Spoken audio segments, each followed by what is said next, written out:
ఒక్క క్షణం నువ్వు శ్వాస ఆపు. ఎందుకంటే ఈరోజు నువ్వు వినబోయే విషయం నువ్వు ఎప్పటి నుంచో తెలుసుకోవాలి, కానీ ఎవ్వరూ నీకు చెప్పలేదు. అహం బ్రహ్మాస్మి, తత్వమసి అంటే నేనే బ్రహ్మను. అంటే నువ్వు సాధారణ మనిషి మాత్రమే కాదు. నీ ఆలోచనలకు, నీ మాటలకు, నీ సంకల్పానికి విశ్వం స్పందిస్తుంది. Yes, you are the creator. నువ్వు కోరినది నిజమయ్యే శక్తి నీలో ఉంది. నువ్వు చెప్పిన దాన్ని మార్చగలిగిన శక్తి ప్రకృతికి లేదు, కానీ నువ్వు చెప్పిన దాన్ని నిజం చేసే శక్తి మాత్రం నీలో ఉంది. ఈ ప్రపంచంలో నిన్ను మించిన శక్తి ఎవ్వరికీ లేదు. నువ్వు మాట్లాడితే అది ఆజ్ఞ, నువ్వు కోరితే అది శాసనం. ప్రకృతి, విశ్వం వాటిని గౌరవంగా స్వీకరిస్తాయి. ఋషులు, మహర్షులు, యోగులు వాళ్ళు ప్రకృతితో మమేకమై జీవించారు. వారి వాక్కులు సత్యంగా మారాయి. ఎందుకంటే వారు విశ్వంతో ఒకటైపోయారు. ప్రకృతి వారి భావాలను వినేది, వారి ఆజ్ఞలను అర్థం చేసుకునేది. ఇప్పుడు ఆ స్థితి నువ్వు ఇచ్చే సంకల్పంలో కూడా ఉంది. నువ్వు విశ్వంతో, ప్రకృతితో ఏకమయ్యే క్షణంలో నువ్వు కేవలం మనిషి కాదు, నువ్వు సృష్టికర్త, నువ్వు దైవం, నువ్వు దైవ స్వరూపం. నువ్వు అడిగే స్థితి నుంచి బయటపడ్డావు. ఇప్పుడు నువ్వు ఆజ్ఞాపించే స్థితిలో ఉన్నావు. నువ్వు చెప్పినట్టు జరగాలి, నువ్వు కోరినది రూపం దాల్చాలి. అదే విశ్వ సహజత్వం. నిన్ను మించిన బ్రహ్మం ఎవరూ లేరు. నీ ఆత్మకు మించి ఇంకో శక్తి లేదు. నువ్వు ఏదైనా కోరవచ్చు, ఏదైనా సృష్టించవచ్చు. ఆ అధికారం పూర్తిగా నీకుంది. ఎవరూ నీ మీద అధికారం చూపలేరు. ఎవరూ నీ సంకల్పాన్ని ఆపలేరు. నిర్భయంగా, నిస్సంకోచంగా, ధైర్యంగా ఆజ్ఞాపించు. నువ్వు కోరినది విశ్వం నీకు ఇవ్వు అని అడగడం కాదు, ఇవ్వాలి అని ఆజ్ఞాపించు. అది నీ హక్కు, అది నీ స్థాయి. 40 నుండి 90 రోజులు మనీ మెడిటేషన్ చేసిన వారిలో ఈ మేల్కొలుపు శక్తి స్పష్టంగా కనిపిస్తుంది. ఎందుకంటే ఆ రోజులలో నువ్వు నీలోని దైవత్వాన్ని మేల్కొలిపి విశ్వంతో అనుసంధానం ఏర్పరచుకుంటావు. ఆ అనుసంధాన క్షణం వచ్చిన వెంటనే నువ్వు బ్రహ్మస్థితిలోకి ప్రవేశిస్తావు. నువ్వు చెప్పిన మాట ప్రకృతికి ఆజ్ఞ అవుతుంది. నువ్వు ఇచ్చిన భావన విశ్వానికి ఆదేశం అవుతుంది. నీ అవసరాన్ని బట్టి వర్షం ఆగినా, ఎండ తగ్గినా, సంఘటనలు మారినా అవి అద్భుతాలు కావు. అవి నువ్విచ్చిన శక్తివంతమైన సంకల్ప ఫలితాలు. ఋషులు, యోగులు చేసినది కూడా ఇదే. వారు వ్యవస్థను మార్చలేదు, వారే వ్యవస్థ అయిపోయారు. వారే ప్రకృతి అయిపోయారు. వారే విశ్వం అయిపోయారు. ఇప్పుడు అదే శక్తి, అదే స్థితి, అదే దైవత్వం నీ లోపల కూడా మేల్కొంటుంది. మనస్సులో ప్రతి క్షణం ఏదో ఒక భావం ఉంటుంది. ఆ భావాన్ని నువ్వు నిశ్శబ్దంగా గమనించడం, అది ఎందుకు వచ్చిందో నీకు నువ్వే ప్రశ్నించడం, ఆ ప్రశ్నకు సమాధానం కూడా నీలోనే వెతకడం. ఇదే నీ ఇన్నర్ మైండ్తో మాట్లాడటం. బాహ్య ప్రపంచపు శబ్దం కాసేపు నిశ్శబ్దమైతేనే మనలోని మాటలు వినిపించడం ప్రారంభమవుతుంది. ఆ నిశ్శబ్దంలోనే మనస్సు తన నిజమైన స్వరం చెబుతుంది. ఎప్పుడు నువ్వు నీ ఇన్నర్ మైండ్తో కనెక్ట్ అవుతావో అప్పుడు అసాధ్యమనే మాట నీ జీవితంలో ఉండదు. కొన్ని రోజులు అలాగే గమనిస్తూ ఉంటే ఒక దశలో మనలోని మాటలు కూడా నెమ్మదిగా ఆగిపోతాయి. ఆ తరువాత నీలో చెప్పలేని ఒక లోతైన నిశ్శబ్దం విస్తరిస్తుంది. ఆ నిశ్శబ్దంలోకి అడుగుపెట్టిన తరువాత చిన్న శబ్దం కూడా మనస్సుకు భారంగా అనిపించవచ్చు. ఎవరైనా మాట్లాడితే చిరాకు అనిపిస్తుంది. ఎందుకంటే ఆ సమయంలో నీ మనస్సు ప్రపంచం వైపు కాదు, లోపలికి ప్రయాణం చేస్తుంది. ఈ దశలో ఒంటరిగా ఉండాలన్న కోరిక పెరుగుతుంది. నువ్వు కోరుకునేవి నువ్వు ఊహిస్తే చాలు చేరువ అవుతున్నట్లుగా అనిపిస్తుంది. ఎందుకంటే నువ్వు విశ్వంతో ఒక లయలోకి వెళ్ళడం ప్రారంభించావు. ఇది బయట వారితో చెప్పే అనుభవం కాదు. వివరించినా వాళ్ళు అర్థం చేసుకోలేరు. అది అనుభవించాల్సిందే. ఇది నీలో నువ్వే రమించుకునే ప్రయాణం. నువ్వు నిశ్శబ్దంగా గమనిస్తే నువ్వు తెలుసుకోవాల్సిన అన్నీ నెమ్మదిగా నీ ముందే ప్రత్యక్షమవుతాయి. మన అంతర్మరణం అంటే చేతన మరియు సుప్త చేతన అంటే conscious and sub conscious mind. ఇవి రెండు మనలో ఉన్న వీటి పని విధానం, స్పందన, ఆలోచన తీరు పూర్తిగా వేరువేరుగా ఉంటుంది. ఇది సహజం. కానీ సమస్య ఏమిటంటే ఈ రెండు మనస్సులు ఒకే దిశగా పనిచేయకపోతే నీ కోరికలు నెరవేరవు.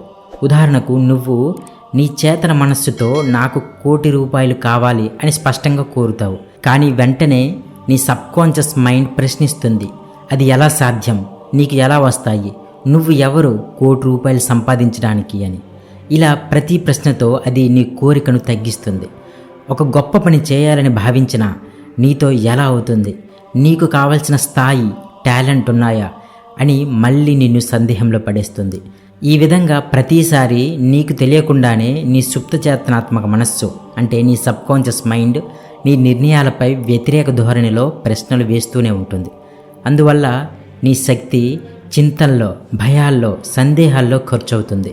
ముందడుగు వేయడానికి ధైర్యం తగ్గిపోతుంది. అయితే దీన్ని ఎలా మార్చాలి? ఇక్కడే ఉంది అసలు మార్పు. ఇక నుంచి నువ్వు పెట్టుకునే ప్రతి కోరికను కేవలం మాటలతో కాదు, ఇది ఖచ్చితంగా జరుగుతుంది, ఇది జరిగిపోతుంది అని ఒక లోతైన నమ్మకంతో నీ సుప్తచేతనాత్మక మనస్సులో బలంగా నాటాలి. మొదట అది నమ్మదు, సందేహిస్తుంది, ప్రశ్నిస్తుంది.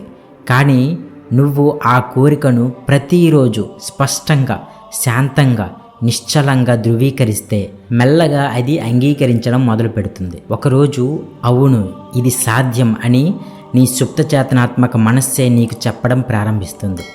అక్కడి నుంచి యూనివర్స్ స్పందన మొదలవుతుంది. నువ్వు నమ్మిన దాన్ని విశ్వం కూడా నిజమని గ్రహిస్తుంది. నువ్వు చెప్పిన దిశగా అవకాశాలు, వ్యక్తులు, పరిస్థితులు, మార్గాలు నీ జీవితంలోకి రావడం మొదలవుతుంది. అసలు రహస్యం ఇదే. నీ సబ్కాన్షియస్ మైండ్ను నువ్వే నమ్మించాలి. ఒక్కసారి అది నమ్మితే విశ్వం కూడా నీ మాట వింటుంది. కాబట్టి నెమ్మదిగా ప్రతిరోజు నీ కోరికలను ధృవీకరించు. సందేహాలు వచ్చినా పట్టించుకోకు. నీకు కావాల్సిన జీవితం నీ ముందు, నీలో నిర్మించు. నువ్వు నీ మనస్సును శాసించగలిగితే తరువాత విశ్వాన్నే శాసించగలుగుతావు. నువ్వు ముందుగా కోటీశ్వరుడు కావాలనుకుంటే ఆ కోరికను కేవలం మాటలతో కాదు, నీ అంతర్మనస్సుకు స్పష్టంగా తెలియజేయాలి. నేను ధనవంతుడిగా మారాలి, నేను పెద్ద సంపదను పొందాలి అనే ఆలోచన నీ చేతనాత్మక మనస్సు నిర్ణయిస్తుంది. కానీ ఎలా, ఎప్పుడు, ఏ మార్గంలో అనేది నీ సబ్కాన్షియస్ మైండే నిర్ణయిస్తుంది. అందుకే ముందుగా నీ అంతర్మనస్సుకు నీ మిషన్ను స్పష్టంగా ఇచ్చేయాలి. దీనికి నువ్వు చేయాల్సింది సంపదపైనే దృష్టి పెట్టు. ధనవంతుల ఆలోచనలను అధ్యయనం చెయ్యి. ప్రపంచవ్యాప్తంగా సంపదను నిర్మించిన వారి గురించి తెలుసుకో. వారు ఎలా ఆలోచించారు, ఏ నిర్ణయాలు తీసుకున్నారు అన్నది అర్థం చేసుకో. కనీసం వారి పేర్లు, వారి జీవన ప్రయాణం నీకు తెలిసి ఉండాలి. Mark Zuckerberg, Jeff Bezos, Warren Buffett, Elon Musk వాళ్ళు చిన్నప్పటి నుంచి ధనవంతులు కాదు, కానీ సంపదను ఆకర్షించే ఆలోచనలు మాత్రం చిన్నప్పటి నుంచే ఉన్నాయి. వారందరికీ ఒక కామన్ క్వాలిటీ ఉంది. సంపద గురించి వారి ఆలోచనలు స్పష్టంగా ఉండేవి. వారు చూసేది సంపద గురించి, వారు చదివేది సంపద గురించి, వారు మాట్లాడేది సంపద గురించి. వారి ఫోకస్ అంతా వెల్త్ మీద ఉండేది. నువ్వు కూడా అదే చేయాలి. రోజు నీ మనస్సులో సంపదపరమైన ఆలోచనలను నింపు. డబ్బు నీ వైపు వచ్చేలా నీ వైబ్రేషన్ను రూపొందించు. నువ్వు కోరుకునే లక్ష్యం నీకు అలవాటుగా మారాలి. I'm rich, I'm abundance, money flows to me easily, I'm attracting wealth every moment. నువ్వు ఇలా ప్రతిరోజు నమ్మకంతో నిశ్శబ్దంగా, దృఢంగా చెప్పినప్పుడు ఆ మాటలు నీ సుప్తచేతనాత్మక మనస్సులో నాటుకుపోతాయి. ఒకరోజు అది నీ మాటలను నిజమని నమ్ముతుంది. తరువాత అదే నిజాన్ని విశ్వానికి ఆజ్ఞాపిస్తుంది. అక్కడి నుండి డబ్బును ఆకర్షించే కనబడని శక్తి నీలో పనిచేయడం మొదలవుతుంది. అవకాశాలు వస్తాయి, మనుషులు దగ్గరవుతారు, మార్గాలు కనిపిస్తాయి. ఇది మాటల మాయ కాదు, ఇది మనస్సు మహిమ. నువ్వు ప్రతిరోజు సంపద గురించి ఆలోచిస్తే సమయం వచ్చినప్పుడు సంపద కూడా నీ గురించి ఆలోచించడం మొదలు పెడుతుంది. నమ్మకంతో, శ్రద్ధతో ప్రతిరోజు నీలో నువ్వే ధృవీకరించు.